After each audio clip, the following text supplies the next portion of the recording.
Salam konsumen menggugat. Ketemu lagi dengan channel hebat konsumen menggugat. Channel yang memberikan solusi dan tip penyelesaian sengketa keperdataan, khususnya sengketa perlindungan konsumen. Sebelum menonton video ini, like, subscribe, and share. Dan jangan lupa tekan ikon lonceng untuk menandakan kehadiran saya di mata Anda. Sahabat konsumen dimanapun berada, Pertamina sebagai badan usaha milik negara yang bergerak dalam bidang usaha energi terus mengembangkan usahanya baik di dalam negeri maupun di luar negeri. Di antaranya, mulai 1 Juli tahun 2022 ini berencana akan mengatur pembelian jenis BBM, Pertalite, dan solar bersubsidi, di mana pelanggan atau konsumen harus mendaftarkan dirinya ke website My Pertamina atau aplikasi My Pertamina. Kebijakan ini memang masih uji coba, tetapi telah menuai protes dari berbagai pelosok negeri. Sebab seandainya ini akan diterapkan, tidak semua masyarakat bisa untuk membeli Pertalite dan solar bersubsidi, dan tidak semua konsumen bisa mengisi kendaraannya dengan Pertalite atau solar bersubsidi tanpa melakukan pendaftaran di website My Pertamina atau aplikasi Pertamina. Sahabat, saya menilai kebijakan ini terkesan sangat diskriminatif dan bertentangan dengan Undang-Undang Perlindungan Konsumen Nomor 8 Tahun 1999, di mana konsumen yang tidak memiliki handphone Android atau smartphone tentu tidak akan bisa membeli BBM, Pertalite, dan solar subsidi. PT Pertamina boleh saja mencari data valid penerima BBM bersubsidi, tetapi Pertamina juga jangan sampai merepotkan konsumen, terutama masyarakat yang berkeinginan untuk membeli solar atau Pertalite bersubsidi. Contohnya, bagaimana bagi konsumen yang belum memiliki handphone Android atau smartphone yang bisa mendownload aplikasi My Pertamina? Bagaimana yang tidak punya? Itu kan sangat diskriminatif. Kemudian, untuk menerapkan kebijakan secara menyeluruh tanpa pengecualian, suatu kebijakan yang keliru. Tahu nggak? Tidak mudah untuk menerapkan transaksi digital. Tidak mudah untuk menerapkan secara menyeluruh bahwa orang sudah paham dengan transaksi digital. Transaksi digital ini butuh pemahaman teknologi dan akan cukup menyulitkan bagi masyarakat pedesaan atau masyarakat yang tidak paham dengan teknologi. Kemudian, dari awal konsumen tahu dan paham sekali bahwa area SPBU adalah area terlarang untuk mengaktifkan handphone atau Android maupun smartphone yang berada dalam genggaman konsumen ketika membeli bahan bakar minyak di SPBU manapun juga. Stiker tertera jelas tidak boleh menghidupkan handphone karena mengandung radiasi yang bisa menyebabkan percikan api dan membuat SPBU dan seisinya terbakar. Ini hasil penyidikan di berbagai SPBU yang mengalami kebakaran, penyidikan pihak Polri seperti di Pekanbaru atau di daerah manapun juga.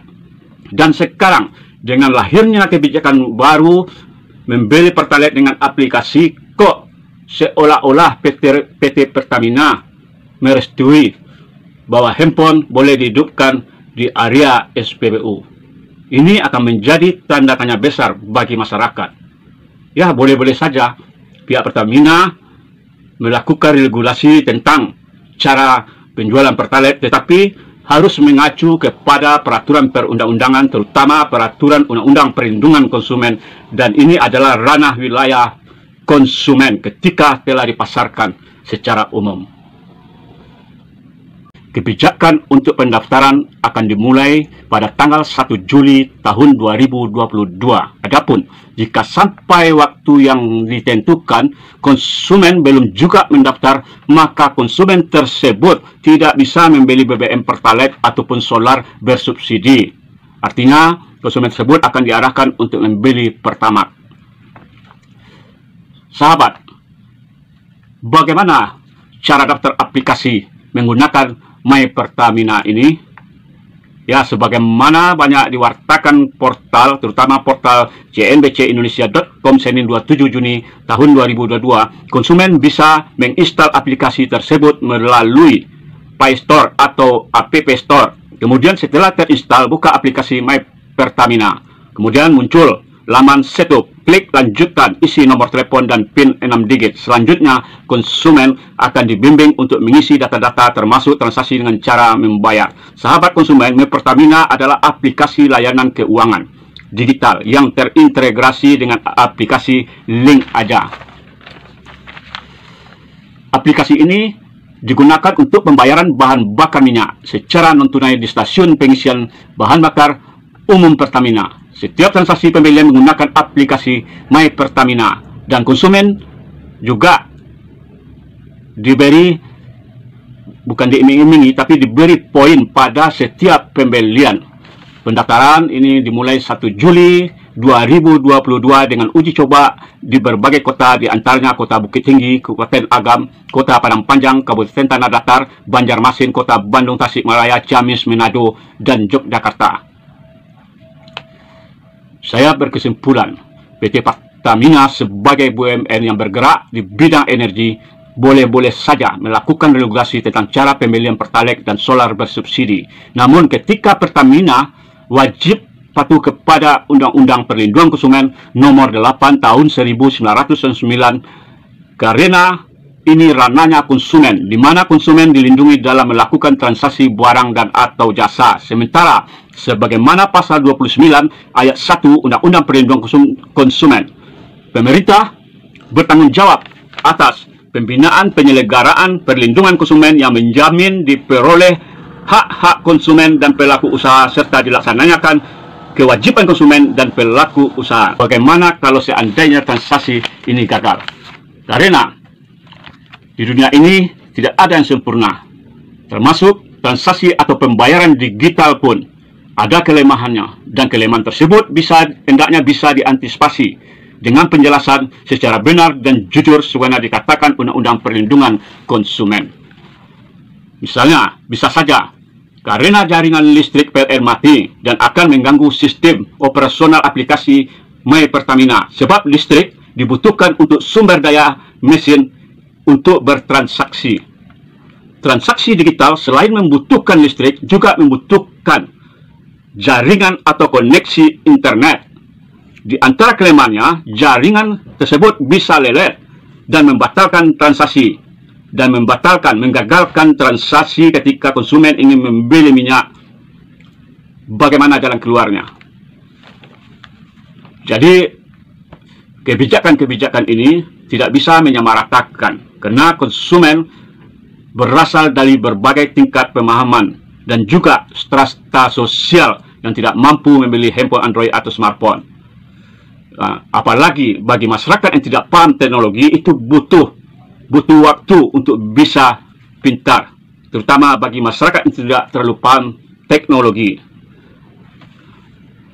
Pembayaran online tetap tidak gratis. Ya, pembayaran online tetap tidak gratis. Di dalam hal ini, karena adanya biaya, pasti ada biaya layanan yang diberikan kepada konsumen. Hal ini pun hendaknya perlu diinformasikan, karena sesuai pasal 4 tersebut bahwa konsumen berhak untuk mendapatkan informasi yang benar dan jelas. Dan apakah ketika masyarakat atau konsumen membeli Pertalite atau solar bersubsidi, adakah biaya layanan? Karena sepengetahuan saya, pembayaran online tetap tidak gratis. Pasti ada biaya layanan. Pengawasan selain pemerintah, dalam undang-undang tersebut, masyarakat dan lembaga perlindungan konsumen swadaya masyarakat juga diberi wewenang untuk melakukan pengawasan terhadap pelaku usaha yang menjual barang dan atau jasa. Ya, di mana masyarakat dan lembaga perlindungan konsumen swadaya masyarakat juga diberi wewenang untuk pengawasan. Ingat, sebagaimana pasal 30 ayat 5, hasil dari pengawasan tersebut yang diselenggarakan masyarakat atau lembaga perlindungan konsumen swadaya masyarakat dapat menyebarluaskan kepada masyarakat dan dapat disampaikan kepada menteri dan menteri teknis. Jadi, hasil dari pengawasan masyarakat tersebut, dia juga berhak untuk menyebarluaskan hasil dari pengawasan tersebut. Jadi, kepada masyarakat dan lembaga perlindungan konsumen, jangan takut untuk menyebarluaskan hasil dari pengawasannya.